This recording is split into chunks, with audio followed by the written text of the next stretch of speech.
असम में प्रदीप गुप्ता और एक्सिस में इंडिया ये कह रहे हैं कि आसानी से हेमंत बिस्वा शर्मा एक बार फिर से मुख्यमंत्री बनने वाले हैं और बीजेपी की यहां पर बड़ी जीत होने वाली है। लेकिन असम में जो तस्वीर उभर रही है एक्सिस में इंडिया के पोल में, उसमें यह है कि हेमंत जीत रहे हैं। ऐसा क्यों हो रहा है कि एक बार फिर से आपके हिसाब से असम में जो आपने पोल किया है उसमें बीजेपी और हेमंत बिस्वा शर्मा इतने कंफर्टेबल नजर आ रहे हैं? प्रदीप गुप्ता।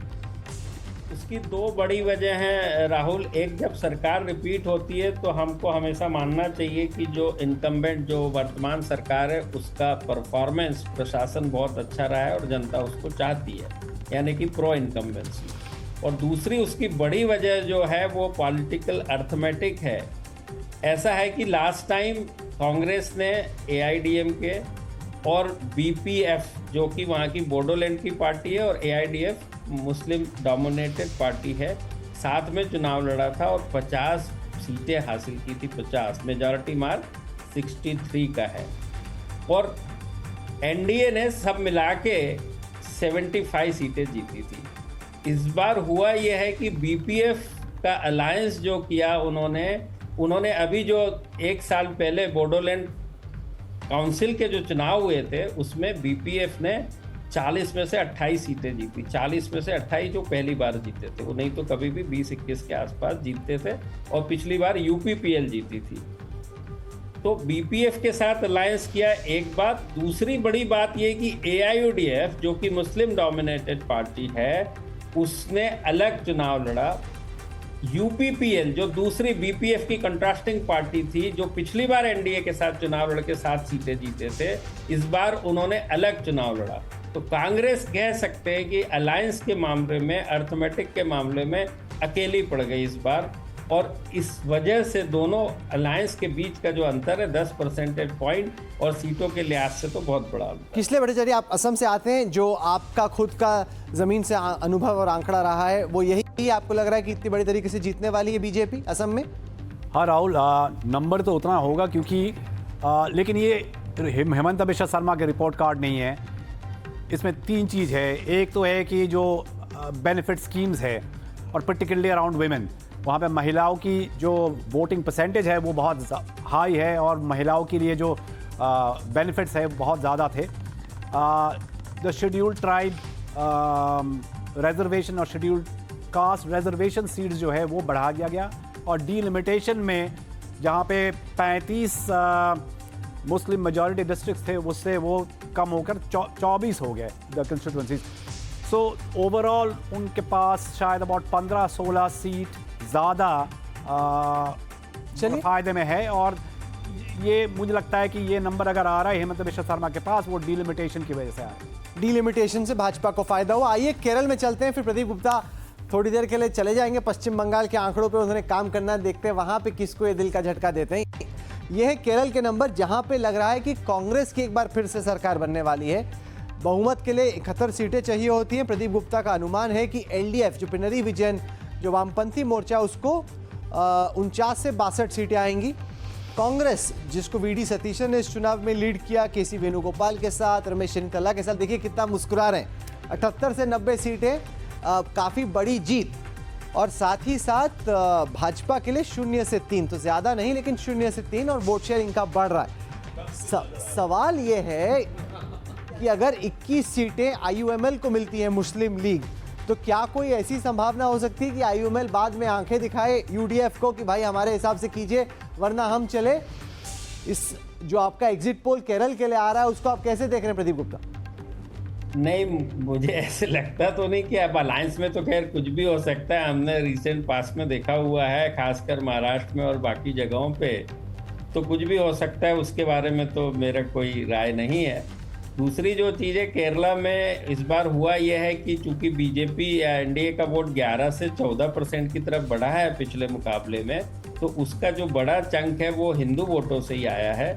और LDF जो कि इस बार पिछले चुनाव में उन्होंने मुस्लिम और क्रिश्चियन कम्युनिटी में 50% से ज़्यादा वोट लिया था, यानी लॉयन शेयर उन्होंने लिया था, और जिसके चलते उन्होंने बड़ी जीत हासिल की थी।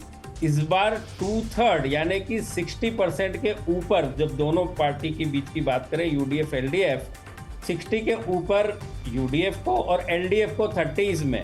तो इसके चलते 45% कंट्रीब्यूट करते हैं ये जो दोनों कम्युनिटी है केरला में। मामला आसान नजर आ रहा है यूडीएफ के फेवर।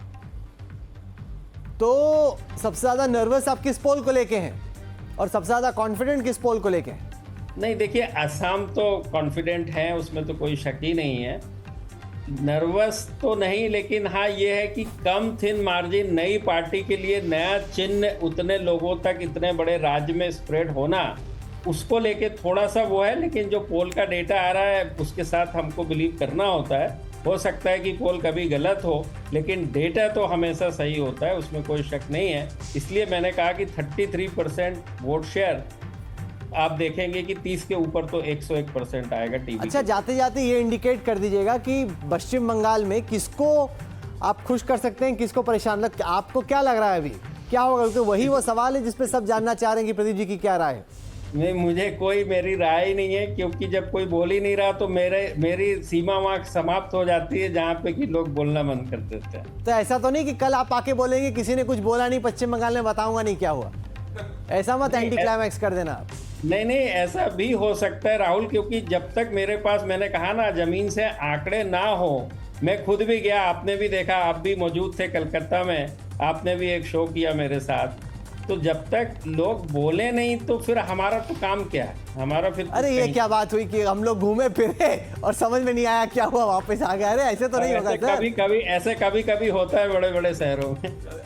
तो क्या आप ऐसे ही कुछ बोलने वाले हैं कल आके कि पता नहीं चला? मैं ये नहीं कह रहा, मेरी आदत है कि मैं पूरी कोशिश करूंगा। सारे लोगों को हमने कोशिश की है, पसीना बहाया है, और इतने दिन से पसीना बहा रहा है, तो उसके लिए हमारे लिए भी एक मायूसी का विषय होगा यदि हम प्रिडिक्ट ही न कर पाए तो इतनी कोशिश हो पसीना। पर ये तो एग्जिट पोल्स के इतिहास में पहली दफा होगा कि खूब इनोवा दौड़ाई, खूब घूमे फिरे, 50 साल लोगों से बातचीत की, कुछ समझ में नहीं आया कौन जीत रहा, वापस आ गए। ऐसे कैसे होगा सर? बिल्कुल नहीं होगा ऐसे, तो मैं कोशिश करते हैं, देखते हैं क्या। चलिए, तो कल एक बार फिर से मुलाकात होगी। आप जुड़े हमारे साथ एनडीटीवी इंडिया पर, बहुत बहुत धन्यवाद। अगर आप सही रहे तो विजय, उनके सैकड़ों फैंस तमिलनाडु में आपका बहुत गर्मजोशी से स्वागत करेंगे। नहीं तो बाबू स्टैलिन से बच के रहिएगा, मैं बता दूं आपको। चलिए, बहुत बहुत शुक्रिया आपका। तो ये जो खौफ की बात हो रही है कंचन गुप्ता, इसको आप कैसे देखते हैं? प्रदीप गुप्ता कह रहे हैं कि ठीक है बाकी राज्य अलग हैं, हम इसलिए भी नहीं बता पा रहे क्योंकि लोग खुल के बता ही नहीं रहे कि कौन जीत रहा है कौन हार रहा है। ऐसा तो साधारण तौर पे नहीं होता है। मुझे वो प्रदीप जी जो कह रहे हैं उसका कारण है, और वो कोई गलत बात नहीं कह रहे हैं। फर्स्ट राउंड की जो वोटिंग थी, लोग डर कर वोट दे रहे थे, डर का एक माहौल था कि मैं अगर वोट दूं तो फिर क्या होगा क्या नहीं होगा, क्योंकि एक उनको ये नहीं पता था कि जो डिप्लॉयमेंट हुई है सेंट्रल फोर्सेस की वो कितना कामयाब रहेगा।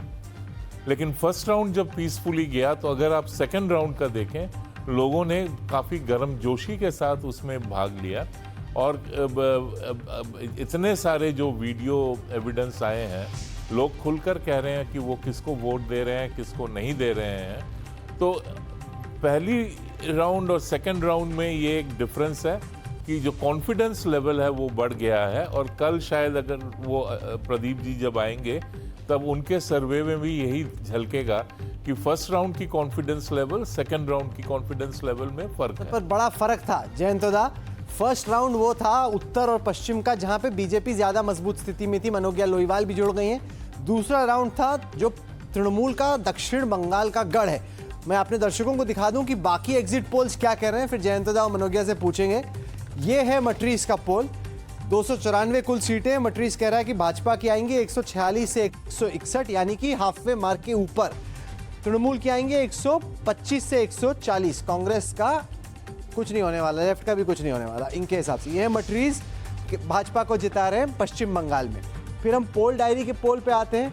पोल डायरी का पोल कह रहा है कि भाजपा की आएंगी 142 से 171, तृणमूल की आएंगी 99 से 127। तो ये भी भाजपा को आगे दिखा रहे हैं। सरकार बनाने की स्थिति में भाजपा को पोल डायरी दिखा रहा है। अगले पोल पे आते हैं। ये है प्रजा पोल, ये भी भाजपा को जिता रहा है 171 से 208, 178 से 208 और 85 से 100 तृणमूल के लिए। प्रजा पोल भी तो 3 जो शुरू के पोल दिखाए वो भाजपा को पश्चिम बंगाल में जीतता हुआ दिखा रहे हैं।